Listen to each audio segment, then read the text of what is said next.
ഹൃദയപൂർവം ഭാഗം 18. ആ പോയ സച്ചിദേവിന് അതിലൊക്കെ ഇത്തിരി കമ്പുള്ള കൂട്ടത്തിലാണ്. അറിയാലോ, ആളാകാൻ തന്നെയാണ്. പിന്നെ അവരാണെങ്കിൽ ഇവിടുത്തെ വലിയ ആളുകൾ എന്ന് കാണിക്കാനുള്ള ഒരു വഴി കൂടിയാണല്ലോ ഈ ഉത്സവം നടത്തിപ്പ്. അതിന് ഇനിയും സമയമുണ്ടല്ലോ ഉത്സവത്തിന്, മിത്ര പറഞ്ഞു. ഇപ്രാവശ്യം സീതാമ്മയുടെ കുട്ടികളുടെ ഡാൻസ് ഉണ്ടാകും അല്ലേ? ഉദയൻ ചോദിച്ചു. ഉണ്ട്, കുട്ടികൾ ഇപ്പോഴേ പ്രാക്ടീസ് തുടങ്ങി. അമ്മേ, എന്നാ ഇപ്രാവശ്യത്തെ ഉത്സവത്തിന് ലക്ഷ്മി ചേച്ചിയുടെ നൃത്തം കൂടി ആക്കിയാലോ? മിത്ര പറഞ്ഞതും മാധവ് ലക്ഷ്മിയെ നോക്കി. എന്നാൽ ബാക്കി എല്ലാവരും നോക്കിയത് മിത്രയായിരുന്നു. അത് നല്ലൊരു കാര്യം തന്നെയാണ്. ഇവൾക്ക് ബുദ്ധിയില്ലാതെ ഞാൻ കരുതിയത്, സീതാമ്മ പറഞ്ഞുകൊണ്ട് ലക്ഷ്മിയെ നോക്കി. എന്തു പറയുന്നു മോളെ, ഉത്സവത്തിന് നൃത്തം ചെയ്യുന്നുണ്ടോ? അത് ഞാൻ ഒന്ന് ചെയ്തു നോക്കും മോളെ, മോൾക്ക് നന്നായിട്ട് ചെയ്യാൻ പറ്റും. നോക്കാം, ഞാൻ ഇപ്പോൾ എന്തായാലും വാക്ക് പറയുന്നില്ല, ലക്ഷ്മി പറഞ്ഞു. അപ്പോഴാണ് ലക്ഷ്മിയുടെ ഫോൺ റിങ് ചെയ്തത്. മിത്രയാണ് ഫോൺ എടുത്തത്. ദേ ചേച്ചി, നമ്മുടെ പ്രിൻസിപ്പൽ മാഡം ആണ്, അവൾ പറഞ്ഞുകൊണ്ട് ഫോൺ ലക്ഷ്മിക്ക് കൊടുത്തു. ലക്ഷ്മി ഫോൺ എടുത്തുകൊണ്ട് അവിടെ നിന്ന് മാറിപ്പോയി. മോളെ, നിനക്ക് കുഴപ്പമൊന്നുമില്ലല്ലോ? ഇല്ല ആൻറ്റി, ഞാൻ വരാതിരുന്നതിൻ്റെ കാര്യം പറഞ്ഞില്ലേ, പെട്ടെന്നായിരുന്നു യാത്രയിൽ ചെറിയൊരു മാറ്റം വന്നത്. തൊട്ടപ്പുറത്തെ വീട്ടിലെ അവരെല്ലാവരും ഉണ്ടായിരുന്നേ. അപ്പോൾ അങ്ങോട്ട് ഞങ്ങൾ വരുമ്പോൾ അവർ തനിച്ചാവില്ലേ, അവരെയും കൊണ്ടുവരാൻ അവർക്ക് പരിചയമില്ലല്ലോ, അതുകൊണ്ടാണ് ഞാൻ വേറൊരു ദിവസം വരാമെന്ന് പറഞ്ഞത്, ലക്ഷ്മി പറഞ്ഞു. അത് കുഴപ്പമില്ല, ഞാൻ പെട്ടെന്ന് നീ വരാൻ പറ്റില്ല എന്ന് പറഞ്ഞപ്പോഴേ ഞാനാണെങ്കിൽ തിരക്കിലായിരുന്നു, അതുകൊണ്ടാണ് വിശദമായിട്ട് ചോദിക്കാഞ്ഞത്. പിന്നെ നീ ഇന്ന് വരാതിരുന്നത് നന്നായി. ഇന്ന് മോൻ ഇവിടെ ഉണ്ടായിരുന്നില്ല, അവൻ്റെ ഫ്രണ്ടിൻ്റെ എന്തൊരു ആവശ്യത്തിനായിട്ട് പോയിരിക്കുകയായിരുന്നു അവൻ, അവർ പറഞ്ഞു. ആണോ? എന്നാൽ പിന്നെ എല്ലാവരും ഉള്ളപ്പോൾ ഞാൻ വരാം, അവൾ പറഞ്ഞു. ശരിയെന്നാ. പിന്നെയും കുറച്ചു നേരം കൂടി അവരുടെ സംസാരം നീണ്ടുപോയി. വരാന്തയുടെ ഏറ്റവും അറ്റത്ത് നിന്നാണ് അവൾ സംസാരിക്കുന്നത്.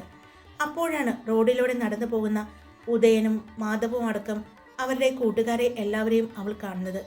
മാധവ് ഫോണിൽ സംസാരിക്കുന്ന ലക്ഷ്മിയെ നോക്കുന്നുണ്ട്. ബാലുവും മൊയ്തീനും ലക്ഷ്മിയെ കൈപൊക്കി കാണിച്ചു, ടാറ്റ കൊടുത്തു. അവൾ ഒന്ന് പുഞ്ചിരിച്ചുകൊണ്ട് പതിയെ കൈ ഉയർത്തി. വീണ്ടും അവളുടെ സംസാരം നീണ്ടുപോയെങ്കിലും അവളുടെ നോട്ടം മാധവിലായിരുന്നു. കുറച്ച് മുന്നോട്ട് പോയതും മാധവ് തിരിഞ്ഞു നോക്കി. ഫോണിൽ സംസാരിച്ചുകൊണ്ട് അവരെ തന്നെ നോക്കി നിൽക്കുന്ന ലക്ഷ്മിയെ അവൻ കണ്ടു. അവൻ നോക്കുന്നത് കണ്ടതും പെട്ടെന്ന് അവൾ തിരിഞ്ഞു നിന്നു. പിന്നെ വീണ്ടും അവൾ സംസാരത്തിലേക്ക് പോയി.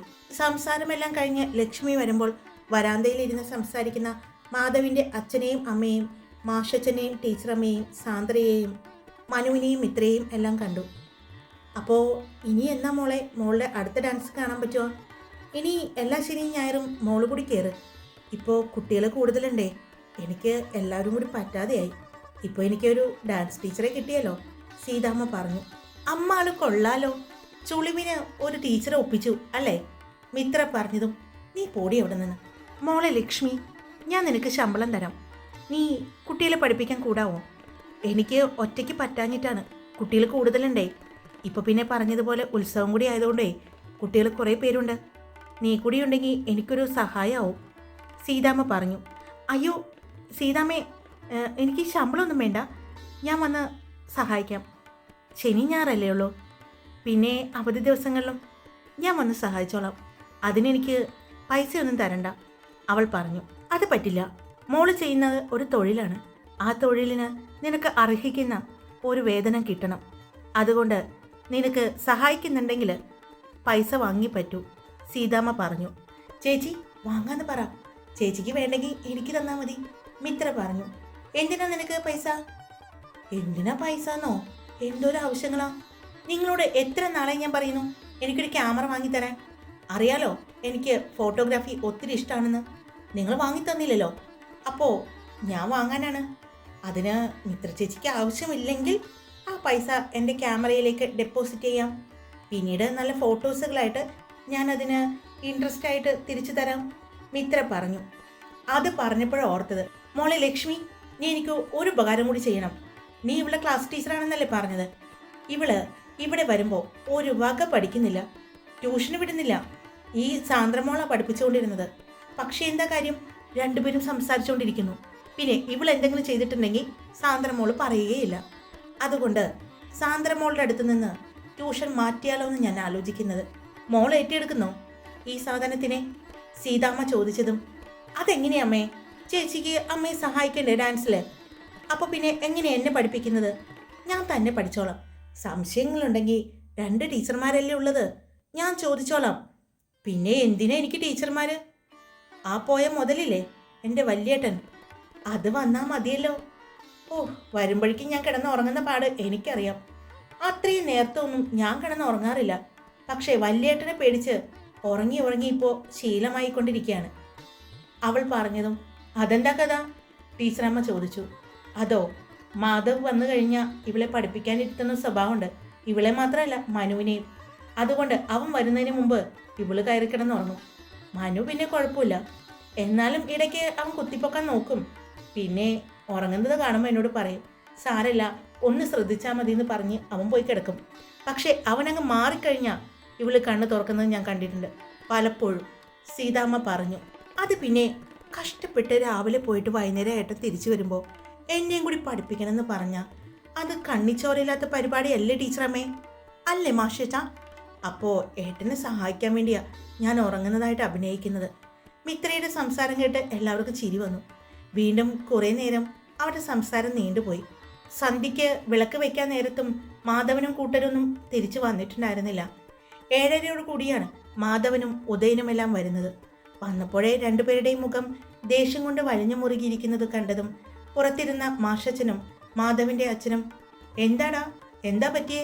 കമ്മിറ്റിയിൽ എന്തെങ്കിലും പ്രശ്നമുണ്ടായോ? മാഷ് ചോദിച്ചു. അത് പിന്നെ അച്ഛാ, തല്ലുണ്ടായോടാ? മാധവിൻ്റെ അച്ഛനാണ് ചോദിച്ചത്. തല്ലൊന്നും ഉണ്ടായില്ല. ആ സച്ചിദേവില്ലേ, അവൻ്റെ കുറേ പരിഷ്കാരങ്ങൾ പറഞ്ഞപ്പോൾ സഹിക്കാൻ പറ്റിയില്ല. ആദ്യം നമ്മുടെ രവിച്ചേട്ടൻ തന്നെ കയറി ഇടപെട്ടത്. രവിച്ചേട്ടൻ മാത്രമല്ല, കമ്മിറ്റിയിലുണ്ടായിരുന്ന ഒട്ടുമിക്ക പ്രായമായ ആളുകളും ഇടപെട്ടു. കാരണം അവൻ്റെ വാക്കുകൾ അത്രത്തോളം ഉണ്ടായിരുന്നേ. പിന്നെ അത് ഞങ്ങൾ എല്ലാവരും കൂടെ ഏറ്റുപിടിക്കേണ്ടി വന്നു. അതിന് മാത്രം എന്താ ഉണ്ടായേ? അത് പോട്ടെ, നിങ്ങൾ രണ്ടുപേരും ഇന്നെന്താ കമ്മിറ്റിയിൽ വരാഞ്ഞത്? മാധവ് ചോദിച്ചു. ആ സച്ചിദേവ് അങ്ങോട്ട് പോയപ്പോൾ തന്നെ എനിക്കറിയായിരുന്നു എന്താ പ്രശ്നം ഉണ്ടാകുന്നത്. അതുകൊണ്ടാണ് ഞങ്ങൾ മനഃപൂർവ്വം വരാഞ്ഞത്. അല്ല, നിങ്ങൾക്ക് എന്തെങ്കിലും പറയാനുണ്ടെങ്കിൽ ഞങ്ങളിരിക്കുന്നത് കാരണം നിങ്ങൾ പറയാതിരിക്കണ്ടല്ലോ എന്ന് കരുതി. അല്ലേ മാഷേ? മാധവിൻ്റെ അച്ഛൻ ചോദിച്ചതും ആ, ബെസ്റ്റ് അച്ഛൻ. മക്കൾക്ക് തല്ലിടാനുള്ള അവസരങ്ങളും വഴികളും ഒരുക്കി കൊടുക്കുന്നു. കൊള്ളാം. പുറത്തേക്ക് ഇറങ്ങിക്കൊണ്ടുവന്ന മിത്രയാണ് പറഞ്ഞത്. ഇത് എവിടെ നിന്നാണാവോ കറക്റ്റ് സമയത്ത് ചാടി വീഴുന്നത്? മാധവിൻ്റെ അച്ഛൻ നോക്കിക്കൊണ്ട് പറഞ്ഞു. അപ്പോഴും വലിഞ്ഞു മുറുകിയ മുഖവുമായി വരാന്തയിൽ തന്നെ ഇരിക്കുകയാണ് മാധവ്. എന്താ മോനെ, എന്താ പറ്റിയേ? മാധവിൻ്റെ അച്ഛൻ അവൻ്റെ അടുത്തേക്ക് വന്നുകൊണ്ട് ചോദിച്ചു. അത് നീ കയറിപ്പോ മിത്ര. മാധവ് തിരിഞ്ഞു നോക്കിയപ്പോൾ മിത്ര നിൽക്കുന്നത് കണ്ടതും അവളോട് കയറിപ്പോകാൻ പറഞ്ഞു. അവൾ പോയി എന്ന് കണ്ടതും എന്താണ്, എന്താ പ്രശ്നം? അതോ, അവിടെ ഉത്സവത്തിൻ്റെ പ്രോഗ്രാംസ് പറഞ്ഞു വന്നപ്പോൾ പലവരും പല അഭിപ്രായങ്ങളും പറഞ്ഞു. കഥകളി, പിന്നെ ഇപ്പോൾ പുതിയ പ്രോഗ്രാംസ് ഇല്ലേ, നാടൻ പാട്ടുകൾ, അങ്ങനെ പല കാര്യങ്ങളും പറഞ്ഞു. അപ്പോൾ അവൻ പറയാ, അതൊന്നും കാണാൻ ഇപ്പോൾ ആളുകളില്ല, അതിന് പകരം ആളുകളെ പിടിച്ചിരുത്താൻ പറ്റിയ പരിപാടി വേണമെന്ന്. അതിന് അവൻ പറഞ്ഞ പരിപാടി ഏതാണെന്നറിയോ? കൈകുട്ടിക്കളി. കാര്യം അത് നല്ല പരിപാടി തന്നെയാണ്, ഞങ്ങൾക്കും അത് ഇഷ്ടമാണ്. പക്ഷേ അവൻ അടുത്തത് പറഞ്ഞതാണ് മാധവന് ഇഷ്ടപ്പെടാഞ്ഞത്. മാധവിന് മാത്രമല്ല, ആർക്കും അത് ഇഷ്ടപ്പെട്ടില്ല. അവനെന്താ പറഞ്ഞത്? ആ പെൺപിള്ളേർ ചാടിത്തുള്ളി കളിക്കുമ്പോൾ ആൺപിള്ളേർക്കൊക്കെ നോക്കിയിരിക്കാൻ ഒരു ഹരമാണെന്ന്. അത് പറഞ്ഞതും മാധവ് പ്രതികരിച്ചു. അങ്ങനെ ചെറിയ ഒരു ഉന്തും തള്ളുമൊക്കെ അതേ ഉണ്ടായുള്ളൂ. എന്നാലും അവൻ എന്ത് വൃത്തികെട്ടവനാണ്. അതും എന്ത് നന്നായിട്ടാണെന്നറിയോ പെൺകുട്ടികൾ കളിക്കുന്നത്. അപ്പോൾ അതിനിടയിൽ കൂടി അവൻ ആ നല്ലൊരു കലാരൂപത്തെ അത്രയും മോശമായിട്ട് കണ്ടുവോ? അത് തന്നെയാണ് അവിടെ ഉണ്ടായിരുന്ന എല്ലാവരും ചോദിക്കുന്നത്. പിന്നെ അപ്പോഴേക്കും അവൻ്റെ അച്ഛൻ സതീശൻ നായർ വന്നു. അതുകൊണ്ട് പിന്നെ വേറെ ഒരുപാട് സംസാരത്തിലേക്ക് പോയില്ല. പിന്നെ ഒരു സന്തോഷം ഉണ്ടായത്, കമ്മിറ്റിയിലെ എല്ലാവരുടെയും അഭിപ്രായം ഒരുപോലെ മാനിച്ച് തീരുമാനമെടുക്കാനാണ് സതീശൻ നായർ പറഞ്ഞത്. അയാളാണല്ലോ പ്രസിഡന്റ്. അയാൾ വന്നേ പിന്നെ സച്ചിദേവ് പിന്നെ കമാന്നൊരക്ഷരം മിണ്ടിയിട്ടില്ല. ഇപ്പോഴും അച്ഛനെ നല്ല പേടിയാണെന്ന് തോന്നുന്നു. പിന്നെ പേടിക്കാതിരിക്കോ? അവൻ ഒന്നും സമ്പാദിച്ചിട്ടില്ല. ഉണ്ടാക്കിയത് മുഴുവനും സതീശൻ നായരും പിന്നെ അയാളുടെ ബാക്കിയുള്ള 2 മക്കളില്ലേ, സഞ്ജയും സന്ദീപുമാണ്. ഇവൻ കുറേ കാശ് കൊണ്ടുപോയി പഠിക്കാനെന്നും പറഞ്ഞ് കളഞ്ഞില്ലേ. പിന്നെ എന്തൊക്കെയോ പ്രശ്നങ്ങളിൽ എത്തിയപ്പോൾ അവിടെ നിന്നും ഇറക്കിക്കൊണ്ടുവരാനും ഈ സതീശൻ നായരും ഭാര്യയും കുറേ കഷ്ടപ്പെട്ടു. അവന് വേണ്ടി മാത്രമാണ് ആ അച്ഛനും അമ്മയും അഡ്വക്കേറ്റ് ആയത് എന്നൊരു സംസാരം വരെയുണ്ട് ഇവിടെ, ഉദയൻ പറഞ്ഞു. അവരുടെ സംസാരം കേട്ടുകൊണ്ടിരിക്കുമ്പോഴാണ് മാധവിൻ്റെ ചെവിയിലേക്ക് ഒരു പാട്ട് കേട്ടത്. അത് ലക്ഷ്മിയുടെ റൂമിൽ നിന്നാണ് എന്ന് മനസ്സിലായതും ഞാനെന്തായാലും ഒന്ന് ഫ്രഷ് ആയിട്ട് വരാം എന്ന് പറഞ്ഞുകൊണ്ട് മാധവ് അവിടെ നിന്നും എഴുന്നേറ്റു. അവൻ റൂമിലേക്ക് ചെന്ന് ജനാലയിലേക്ക് നോക്കി. അവിടെ മേശപ്പുറത്ത് എന്തൊക്കെയോ ബുക്കിൽ നോക്കിക്കൊണ്ടിരിക്കുന്ന ലക്ഷ്മിയെ കണ്ടപ്പോൾ ഇത്രയും നേരം തോന്നിയ ദേഷ്യമെല്ലാം മാറുന്നതായി അവന് തോന്നി. അവൻ അല്പസമയം അങ്ങനെ തന്നെ നോക്കി നിന്നു. പെട്ടെന്ന് ലക്ഷ്മി ജനലിലൂടെ പുറത്തേക്ക് നോക്കുന്നത് കണ്ടു. എന്നാൽ അവൻ്റെ റൂമിൽ ലൈറ്റ് ഇടാത്തത് കൊണ്ട് അവൻ അവിടെ നിൽക്കുന്നത് അവൾക്ക് കാണാൻ പറ്റുന്നുണ്ടായിരുന്നില്ല. അവൾ എഴുന്നേറ്റ് വരുന്നതും ജനാലയിൽ പിടിച്ചുകൊണ്ട് തൻ്റെ റൂമിലേക്ക് നോക്കി നിൽക്കുന്നതും മാധവ് കണ്ടു. അവൻ്റെ ചുണ്ടിൽ അപ്പോൾ ഒരു പുഞ്ചിരി വിരിഞ്ഞു. പെട്ടെന്ന് ഒരു കുസൃതി തോന്നിയതുപോലെ അവൻ ലൈറ്റ് ഇട്ടു.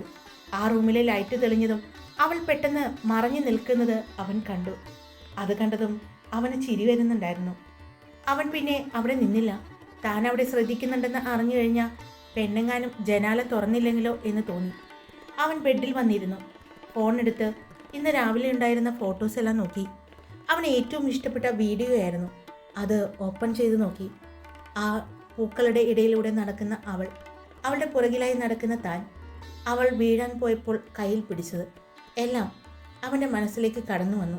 അന്നും എല്ലാവരും കൂടി ഒരുമിച്ച് ഭക്ഷണം കഴിക്കാനിരിക്കുമ്പോഴും ടീച്ചറമ്മയുടെയും മാഷിൻ്റെയും ഉദയൻ്റെയും എല്ലാം ചർച്ചാ വിഷയം ദേവറ മഠത്തിലെ സച്ചിദേവിനെ കുറിച്ചായിരുന്നു. സാന്ദ്രയും ലക്ഷ്മിയും കേൾവിക്കാരെ പോലെ ഇരുന്നു. ഭക്ഷണം കഴിച്ചു കഴിഞ്ഞ് റൂമിലേക്ക് വന്നതും ലക്ഷ്മി ജനലോരം വന്നു നിന്നു. മഴ പെയ്യുന്നത് കൊണ്ട് തന്നെ പുറത്തെ മഴയിലേക്ക് നോക്കി നിന്നു.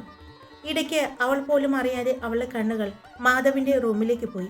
പുറത്തെ മഴയിലേക്കും ഇടയ്ക്ക് മാധവിൻ്റെ റൂമിലേക്ക് നോക്കി അവൾ അല്പസമയം അങ്ങനെ തന്നെ നിന്നു. പിന്നെ വന്ന് ബെഡിൽ വന്ന് ലൈറ്റ് ഓഫ് ചെയ്ത് കിടന്നു. മാധവ് ഭക്ഷണമെല്ലാം കഴിച്ച് എല്ലാവരോടും പറഞ്ഞ് റൂമിലേക്ക് വരുമ്പോഴേക്കും ലക്ഷ്മിയുടെ റൂമിൽ വെട്ടമുണ്ടായിരുന്നില്ല. അവൾ ഉറങ്ങിയെന്ന് അവന് തോന്നി. അല്പസമയം അങ്ങനെ തന്നെ നോക്കി നിന്നതിന് ശേഷം അവനും ജനാല അടക്കാതെ അങ്ങനെ തന്നെ വന്ന് ബെഡിൽ കിടന്നു. പതിവ് പോലെ പിറ്റേ ദിവസവും ലക്ഷ്മിയുടെ കാര്യങ്ങൾ എന്നും ചെയ്യുന്നത് പോലെ തന്നെ മുന്നോട്ട് പോയി. അവൾ പോലും അറിയാതെ അവൾ മാധവിൻ്റെ കണിയായി മാറുകയായിരുന്നു. രാവിലെ അവളെ കണ്ടുകൊണ്ടാണ് അന്നും മാധവ് എഴുന്നേറ്റത്. അവൻ്റെ ബുള്ളറ്റ് സ്റ്റാർട്ട് ചെയ്ത് പോകുന്നത് ലക്ഷ്മി അറിഞ്ഞു. അവൾ ജനലോരം വന്ന് പതിയെ എത്തി നോക്കി. വണ്ടി എടുക്കുന്നതിന് മുമ്പ് മാധവ് ഒന്ന് തിരിഞ്ഞു നോക്കി. അവൻ തിരിയുന്നത് കണ്ടതും പെട്ടെന്ന് തന്നെ അവൾ അവിടെ നിന്ന് മാറി. അന്നും കൃഷ്ണയിൽ തന്നെയാണ് അവൾ കയറിയത്.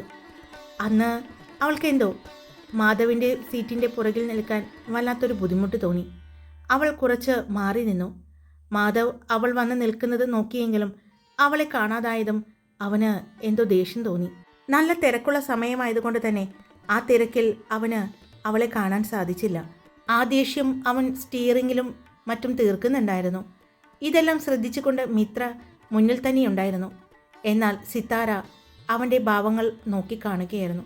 എന്തോ പതിവില്ലാത്ത ദേഷ്യം അവനുണ്ടെന്ന് സിത്താരയ്ക്ക് തോന്നി. എന്താടി, നിന്റെ ഏട്ടനെ പൊട്ടം കടിച്ചോ? സിത്താര മിത്രയോടെയായി ചോദിച്ചു. പൊട്ടം കടിച്ചോ എന്നറിയില്ല, പക്ഷേ എന്തോ സംഭവിച്ചിട്ടുണ്ട്. അതെന്താണെന്ന് വേണമെങ്കിൽ നീ കണ്ടുപിടിക്ക്. സിത്താര പുറകിലേക്കായിട്ട് നിൽക്കുന്ന ലക്ഷ്മിയെ നോക്കിക്കൊണ്ടാണ് പറഞ്ഞത്. ഇന്ന് എന്തു പറ്റി? ലക്ഷ്മി ടീച്ചർ പുറകിലേക്കാണല്ലോ പോയത്, ദിവ്യ പറഞ്ഞു. ലക്ഷ്മി ടീച്ചർ മാത്രമല്ലല്ലോ, സാന്ദ്ര ടീച്ചറും പോയല്ലോ. അത് ഇവിടേക്ക് കയറാൻ പറ്റിയില്ല, നല്ല തിരക്കല്ലേ, അതുകൊണ്ടായിരിക്കും, മിത്ര പറഞ്ഞു.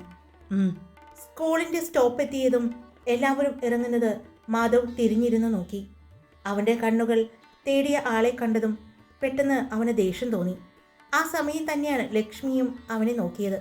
അവൻ്റെ കണ്ണുകളിലെ ദേഷ്യം കണ്ടപ്പോൾ ലക്ഷ്മി പെട്ടെന്ന് തന്നെ മുഖം മാറ്റി. അവൾ അവിടെ ഇറങ്ങുന്നത് അവൻ കണ്ടു. മുന്നിലൂടെ അവൾ പാസ് ചെയ്ത് പോകുന്നതും അവൻ കണ്ടു. ഗേറ്റ് കടന്നു പോകുന്ന അവൾ പതിയെ തിരിഞ്ഞു നോക്കി. തങ്ങളെ നോക്കി നിൽക്കുന്ന മാധവിനെ കണ്ടതും പെട്ടെന്ന് അവൾ തിരിഞ്ഞു. അവന് ദേഷ്യം തോന്നി. അവൻ ഹോൺ അടിച്ചുകൊണ്ട് വണ്ടി എടുത്തുകൊണ്ട് പോയി. അന്ന് മാധവ് എല്ലാവരോടും ദേഷ്യത്തിലാണ് പെരുമാറിയത്. ഇത് മാധവേട്ടന് എന്തു പറ്റി? എന്തിനാണ് ഇത്ര ദേഷ്യം കാണിക്കുന്നത്? ബാലുവാണ് ചോദിച്ചത്. അത് ചിലപ്പോൾ ഇന്നലെ കമ്മിറ്റിയിലുണ്ടായ പ്രശ്നമില്ലേ, അതുകൊണ്ടായിരിക്കും. അത് കാര്യമാക്കണ്ട. അവൻ എന്തെങ്കിലും കിട്ടിയാൽ അറിയാലോ. അവന് ആ സച്ചിദേവിനെ ഒന്നും ചെയ്യാൻ പറ്റാത്തതിൻ്റെ ദേഷ്യമാണ്, രവിച്ചേട്ടൻ പറഞ്ഞു. അപ്പോഴേക്കും സീതയും അവിടെ എത്തി. കിച്ചു സീതയിൽ നിന്നും ഇറങ്ങി വന്നതും മാധവ് കിച്ചുവിനെ നോക്കി. ഇപ്പോൾ പഴയ പോലെ സങ്കടമൊന്നും മുഖത്തില്ല എന്ന് അവന് തോന്നി. അതവൻ മനഃപൂർവ്വം മുഖത്ത് കാണിക്കാത്തതാണ് എന്ന് മാധവിന് മനസ്സിലായിരുന്നു. മാധവിന് മാത്രമല്ല, ബസ്സിലെ എല്ലാവർക്കും മനസ്സിലായിരുന്നു. അവർ ചായ കുടിക്കാൻ പോയപ്പോഴും മാധവിൻ്റെ മുഖത്തെ ദേഷ്യം എല്ലാവരും കണ്ടു. എന്തു പറ്റി മാധവിന്? കുഞ്ഞാപ്പിച്ചേട്ടൻ ചോദിച്ചു. അതോ എന്താണെന്നറിയില്ല, രാവിലെ മുതൽ തുടങ്ങിയതാണ്. ഒന്നും സംസാരിക്കാൻ പറ്റില്ല, അപ്പോൾ ദേഷ്യപ്പെടാണ്. മാധവിനെ നോക്കിക്കൊണ്ട് മൊയ്തീൻ പറഞ്ഞു. ചായ കുടിച്ച് ബസ്സിലേക്ക് കയറിപ്പോകുന്ന മാധവിനെ കണ്ടതും, രവിച്ചേട്ടാ ഒന്ന് സംസാരിച്ച് നോക്ക്. നമ്മൾ സംസാരിച്ചാൽ ശരിയാവില്ല. രവിച്ചേട്ടനാകുമ്പോൾ ഒന്നും പറയില്ല, ഒന്ന് സംസാരിച്ച് നോക്ക്. മൊയ്തീനും വിനോദുമാണ് പറഞ്ഞത്. എന്നെ തന്നെ കരുവാക്കണമല്ലേ? അവൻ്റെ ദേഷ്യം അറിയാലോ. അവന് ദേഷ്യം വന്നാൽ അവൻ മറ്റൊന്നും നോക്കില്ല. അവൻ്റെ മുന്നിൽ ഞാനാണ് എന്ന് പോലും നോക്കാതെ അവൻ പ്രതികരിക്കും. അതുകൊണ്ട് പോണോ ഞാൻ? രവിച്ചേട്ടൻ ചോദിച്ചു. ചെല്ല് രവിച്ചേട്ടാ, രവിച്ചേട്ടന് മാത്രമേ പറ്റൂ എന്ന് പറഞ്ഞുകൊണ്ട് രവിച്ചേട്ടൻ ചോദിക്കാനായി ചെന്നതാണ്. അപ്പോഴാണ് സീത ബസ്സിലേക്ക് കയറുന്ന ലാവണ്യയെ കണ്ടത്. ലാവണ്യയെ കണ്ടതും ഒരു നിമിഷം രവിച്ചേട്ടൻ അവിടെ നിന്നു. പിന്നെ തിരിഞ്ഞു നോക്കി. കിച്ചു വിനോദിനോട് സംസാരിക്കുകയാണ്. അതുകൊണ്ട് അവൻ കണ്ടിട്ടില്ല എന്ന് മനസ്സിലായതും രവിച്ചേട്ടൻ മാധവൻ്റെ അടുത്തേക്ക് ചെന്നു. മാധവ്, നീ സീത എടുക്ക്, കിച്ചുവിനെ കൃഷ്ണയിലേക്ക് വിട്. എന്താ രവിച്ചേട്ടാ? രവിച്ചേട്ടൻ്റെ മുഖത്തെ മാറ്റം കണ്ട് മാധവ് ചോദിച്ചു. അത് മോനെ ലാവണ്യ, ആ കുട്ടി ദൈപ്പോ സീതയിൽ കയറിയിട്ടുണ്ട്. കിച്ചു എത്രയൊക്കെ നമ്മുടെ മുന്നിൽ കുഴപ്പമില്ല എന്ന് പറഞ്ഞാലും ആ കുട്ടിയെ കണ്ട ചിലപ്പോൾ അവൻ്റെ മനസ്സിൽ സങ്കടം തോന്നും. രവിച്ചേട്ടൻ പറഞ്ഞതും, രവിച്ചേട്ടാ എത്ര നാൾ അവൻ ആ കുട്ടിയെ കാണാതിരിക്കാൻ പറ്റും? അത് മാത്രമല്ല, അവൻ അയൽവക്കം കൂടിയാണ്. എപ്പോഴും അവന് കാണേണ്ടി വരും. അപ്പോൾ ഇപ്പോഴേ അത് ഫേസ് ചെയ്യുന്നതല്ലേ നല്ലത്. അവൻ മാറി നിന്നിട്ട് കാര്യമുണ്ടെന്ന് എനിക്ക് തോന്നുന്നില്ല, മാധവ് പറഞ്ഞു. അതല്ല മോനെ, അവന് മനസ്സിൽ നിന്ന് മറക്കാൻ കുറച്ച് സമയം കൂടുതലെടുക്കും. പറഞ്ഞില്ലേ, അവൻ ഒരുപാട് വർഷത്തെ പ്രണയമല്ലേ. അതുകൊണ്ട് അവൻ ഓക്കെ ആവുന്നത് വരെ, അവൻ്റെ മനസ്സുകൊണ്ട് അവൻ ആ കുട്ടിയെ വിട്ടുകൊടുക്കുന്നത് വരെ, മറക്കുന്നത് വരെ നമ്മൾ അവൻ്റെ കൂടെ നിൽക്കണം. അതുകൊണ്ട് നീ ചെന്നെന്തെങ്കിലും പറയും, എന്നിട്ട് കൃഷ്ണയിലേക്ക് കയറ്റ്. രവിച്ചേട്ടൻ പറഞ്ഞതും മാധവ് കിച്ചുവിൻ്റെ അടുത്തേക്ക് ചെന്നു. ഡാ കിച്ചു, നീയേ കൃഷ്ണയിലേക്ക് ചെല്ല്, ഞാൻ സീത എടുത്തോളാം, മാധവ് പറഞ്ഞതും കിച്ചു അവനെ നോക്കി. അതെന്തിനാ ഞാനതിൽ കയറുന്നത്? അത് വിനോദേട്ടൻ ഡ്രൈവ് ചെയ്തോളൂലേ. ഞാനേ കണ്ടക്ടറാണ്, കിച്ചു പറഞ്ഞു. അതിനെന്താ, നീ ചെല്ല്, നീ ഒരു ഡ്രൈവറും കൂടിയാണ്, മറക്കല്ലേ മോനെ. അത് മറന്നിട്ടൊന്നുമില്ല. ഇപ്പോൾ എന്താ എന്നെ പെട്ടെന്ന് അങ്ങോട്ട് മാറ്റുന്നത്? എന്തെങ്കിലും പ്രശ്നമുണ്ടോ? ഇനി നിനക്ക് ഇന്ന് രാവിലെ മുതൽ ദേഷ്യമായിരുന്നു. അതും ഈ ബസ്സുകളിലെ മാറ്റവും തമ്മിൽ എന്തെങ്കിലും ബന്ധമുണ്ടോ? കിച്ചു ചോദിച്ചതും, ഡാ വേണ്ട, നീ മര്യാദക്ക് പോയി കയറുന്നുണ്ടോ? അവൻ പറഞ്ഞു. ഓ, ഞാൻ പോയിക്കോളാം എന്ന് പറഞ്ഞ് അവൻ നടന്നതും പിന്നെ തിരിഞ്ഞ് മാധവിനെ നോക്കി. അവള് ആ ബസ്സിലുണ്ടെങ്കിലും എനിക്ക് കുഴപ്പമൊന്നുമില്ല കേട്ടോ മാധവ, അവൻ പറഞ്ഞുകൊണ്ട് കൃഷ്ണയിലേക്ക് പോയി. അവൻ പറഞ്ഞത് കേട്ട രവിച്ചേട്ടനും മാധവും അടക്കം എല്ലാവരും അവനെ തന്നെ നോക്കി നിന്നു. അന്ന് മുഴുവനും സീതയിലായിരുന്നു മാധവ് കയറിയത്. അന്ന് വൈകിട്ട് ലക്ഷ്മിയോടെ കാണണമെന്ന് പ്രിൻസിപ്പൽ പറഞ്ഞതുകൊണ്ട് അവൾ മേഡത്തെ കാണാൻ വേണ്ടി നിന്നു, കൂടെ സാന്ദ്രയും. അതുകൊണ്ട് അന്ന് വൈകിട്ട് അവൾക്ക് കൃഷ്ണ ബസ് കിട്ടിയില്ല. അതിനുശേഷം വന്ന സീതയിലാണ് അവൾ കയറിയതും അവൾ മുന്നിലുള്ള സൈഡ് സീറ്റിലായിട്ട് ഇരുന്ന് കഴിഞ്ഞപ്പോഴാണ് അവൾ ഡ്രൈവിംഗ് സീറ്റിലിരിക്കുന്ന മാധവിനെ കാണുന്നത്. മാധവ് അവളെ തന്നെ നോക്കിയിരിക്കുകയായിരുന്നു. അവളുടെ നോട്ടം കണ്ടതും പെട്ടെന്ന് അവൻ മുഖം മാറ്റി. പ്രതീക്ഷിക്കാതെ അവനെ സീതയിൽ കണ്ടപ്പോൾ അവളൊന്ന് ഞെട്ടി. കാരണം രാവിലെ കൃഷ്ണയിലായിരുന്നല്ലോ. ഇങ്ങനൊരു മാറ്റം അവൾ പ്രതീക്ഷിച്ചിരുന്നില്ല. അത് അവളുടെ ഞെട്ടലിൽ നിന്നും അവന് മനസ്സിലാവുകയും ചെയ്തു. ബസ് എടുക്കുമ്പോഴെല്ലാം അവളുടെ കണ്ണുകൾ ബസ്സിലെ FM റേഡിയോയിൽ നിന്ന് കേൾക്കുന്ന മധുരമായ പ്രണയഗാനത്തിൽ, ആ ഗാനത്തിൻ്റെ താളത്തിനനുസരിച്ച് ആടുന്ന അവൻ്റെ കയ്യിലെ രുദ്രാക്ഷത്തിലേക്കായിരുന്നു. അവൾ തൻ്റെ കയ്യിലെ രുദ്രാക്ഷത്തിലേക്ക് നോക്കുന്നത് കണ്ടതും മാധവ് പെട്ടെന്ന് അത് കയറ്റിയിട്ടു.